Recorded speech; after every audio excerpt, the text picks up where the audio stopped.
Все, начали. Bismillahirrahmanirrahim. Assalamu alaikum va rahmatulloh. Assalamu alaikum. Ulu hurmatlı Soronbay Şaripovich. Sizden Soletskiyde granitsa turgan Kırgızstan'da jarandarın atынан sizge hayırlı jasap atabыз. Biz 15 günden beri şu granitskiyde Soletskiyde turabız.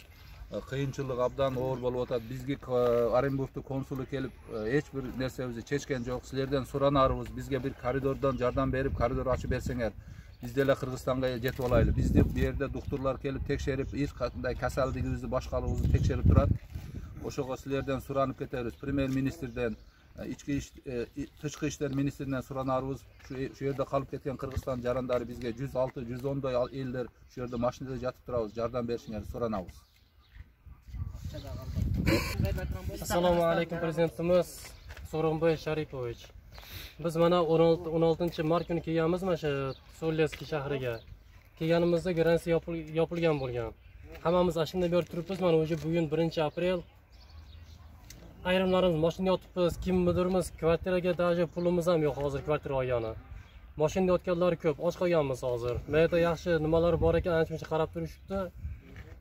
Yordam berishyapti. Qandaylar mana shu musofir yerda yordam berishyapti, o'zimizni Qirg'iziston yordam bermayapti bizga. Biz Qirg'izistonga kerakmizmi o'zi? Qirg'izistonda odamlarimiz biz ham.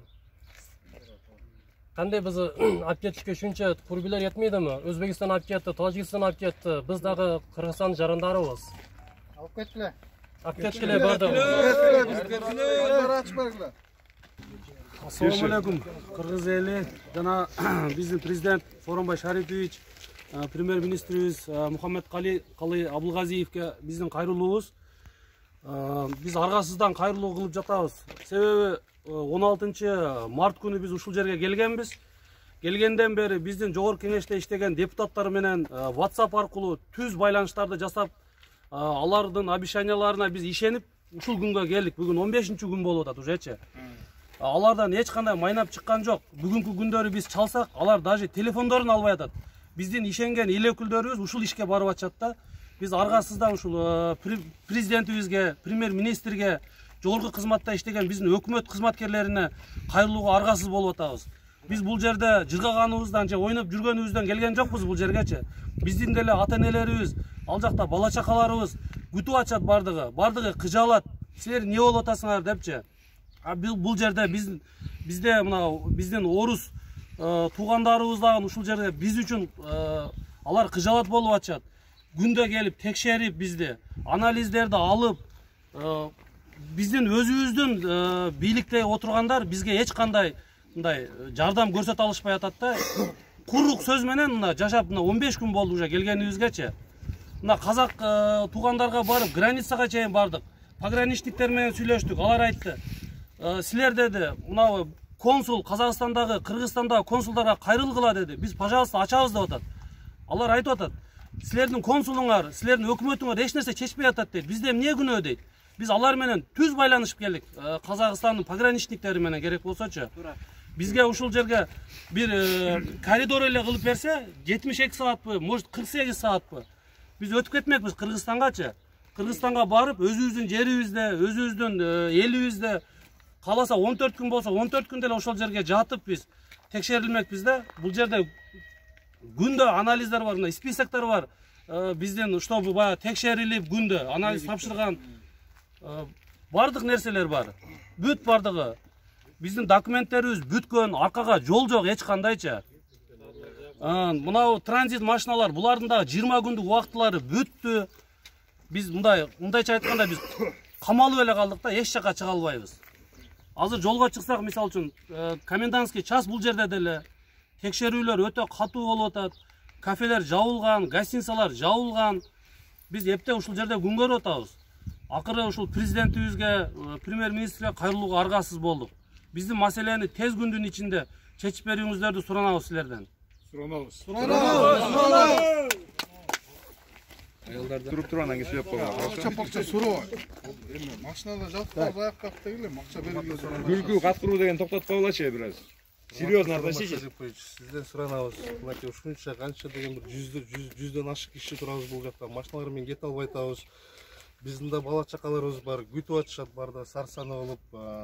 Биз канча депутаттарга кайрылдык, эч кимибизде үнүбүз жетпей атат. Бир эле сизден үмүт кылып атабыз. Мынакей Сооронбай Шарипович жардам бериңиз. Биякта боюнда бар аялдар да бар, бала чакалары менен отурабыз. Ушул жакта местный житель казактар жардам берип атат. Кудайга шүгүр. Сизден биз эчтеке үмүттенген жокпуз. Бизге ушул зеленый коридор эле ачып бергениңизди сизден суранабыз.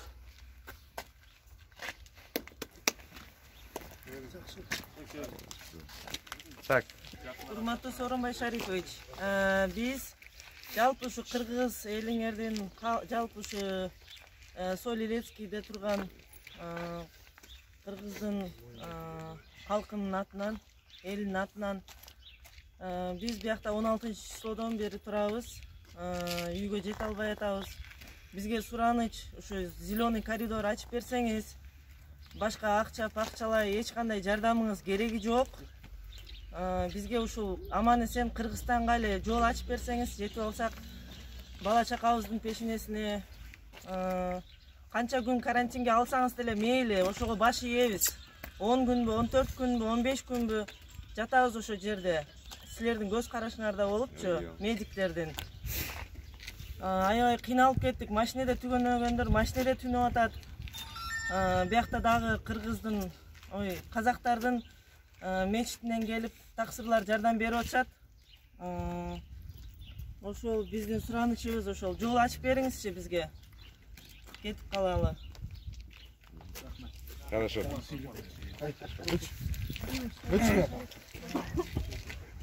Урматтуу Сооронбай Жээнбекович, Сооронбай Шарипович, биз сиздерден мына уже бул ушул бир 10-чу жолу кайрылуу сиздерден сураныч, бизди алып кетиңиздер бул жактан. Бизде эч кандай уже возможность калган жок. Биз эми бул жактан иштеп келип тапкан акчабыздын баарын жеп койдук. Бизде сиздерден бир акыркы жолу суранычыбыз, бизди ушул жерден алып чыгып кетиңиздер. Мына жерде да карантин болуп, уже кафелер, биз жаткан жатаканалардын баары жабылып калды.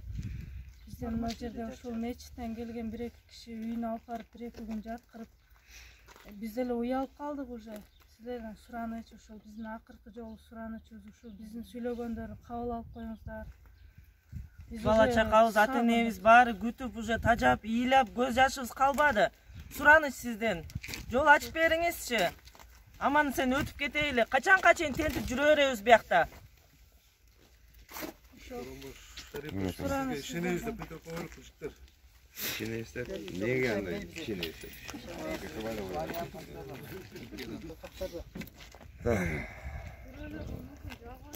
Мы обращаемся к государству Кыргызстана. Здесь все граждане Республики Кыргызстан. По текущим обстоятельствам, получается, мы застряли здесь, в Оренбургской области, город Илецк. До границы нам осталось 90 километров. Большая часть всех, кто здесь застряли, это транзитники. Получается, эти граждане не работали в России. Они приехали и уезжают на транзитных номерах. Значит, получается, транзитные страховки. Есть определенное время для этого. Граница закрылась, люди встали здесь, получается. По списку у меня получается около 120 человек. И это не считая тех людей, которые уехали отсюда до Оренбурга. Это еще примерно 50-70 человек. В общей сложности около 200 человек и 100 с лишним машин. Первые дни, получается, все, кто здесь были, в первую очередь разместили по гостиницам женщин и детей. После начали находить в городе Илецке квартиры, размещали. Сейчас карантин. В связи с карантином все чайхана, вот, кафешки, плюс гостиницы стали недоступны для нас, получается. Люди сейчас ночуют в машинах. Помощь этим людям не оказывается. Ни государством, ни Министерством иностранных дел Кыргызстана, ни кем, получается. Единственный, кто здесь нам помог, приехали, значит, получается, очень, конечно, можем сказать спасибо. Это ребятам из Оренбурга. Молодежное движение, оказывается, приехали один день, сделали обед на всех. Бишкек чайханасы, хозяин, тоже приехал, сделал обед. Кроме этого, у нас, получается, очень большую помощь, огромную помощь это оказывает хозяин чайханы Халяр, вот в городе Солилецке. Очень большую благодарность мы можем им сказать. Плюс еще мечеть, имам Аманджулов. Вот. Мусульмане Солилецка. Это им огромное спасибо, конечно, за их помощь. Ну а государству что мы можем сказать? Мы сделали очень много обращений. Как вот до меня говорили, уже, получается, обращались напрямую с депутатами, разговаривали. Все говорят, да, будем решать, и никто ничего. Вот уже 15 дней, финансы уже идут на убыль, людям становится тяжелее жить, нервы на пределах, потому что у каждого есть семья дома, родители, дети, и они ждут нас. Возвращаться куда-то, это просто нет слов. Мы граждане Кыргызстана, мы должны вернуться только в Кыргызстан.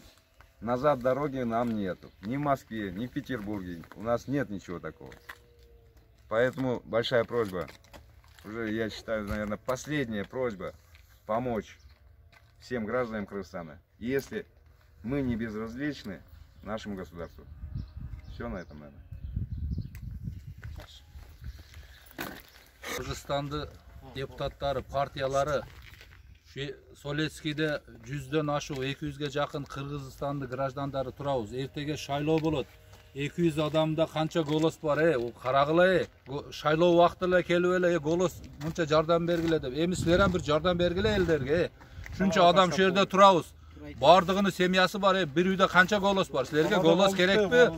Эртең шайлоодо келгениңерде уят болосуңар, бир элге кайрылып, бир мамлекетти немесини чечпесеңер, силерди биз сайлаганбыз депутат кылып, Шунча ел Таластан, Бишкектен, Оштон, Жаллабаттан, Көлдөн, Нарындан, Баткенден, Лейлектен бардык жерден бар адамдар. Шуларды бир ойлогула, өзүңөрдү эле ойлобойсуң. Бир элди ойлогула, эртеге шайлоо ноябрда келет, анан келесиңер айланып эле. От айланып казыгыны тапты деп келесиңер эртеге. Биз иштейбиз, жолугайлы, эл менен сүйлөшөйлү деп. Ошондой керек болобуз. Мындай көзүңөрдү ачып бир башыңарды немеге салгыла, биз үчүн азмаз ойлонгула. Кудай жардам берсин деп эле бизди таштап койбогула. Кудай деген менен биягдан ham кылышыбыз керек экен да.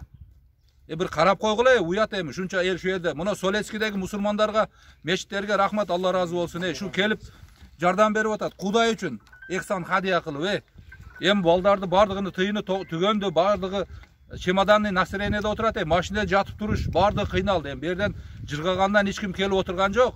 Айтчыңар мүмкүн, неме кыласыңар о жерде, жатышпайсың үйүңдө деп. Үйдө жатканы тирикчилик, бала чага бакыш керек, рызык деп бардыгы чыгып атат да иштегени. Ошон үчүн бир ойлонуп койгула, эртең күздө керек болобуз, анан мындай жүзмөш турганда, десиге дегениңерде ушуну бардыгыңарды бетиңерге айтабыз. Эң туура айтасыз.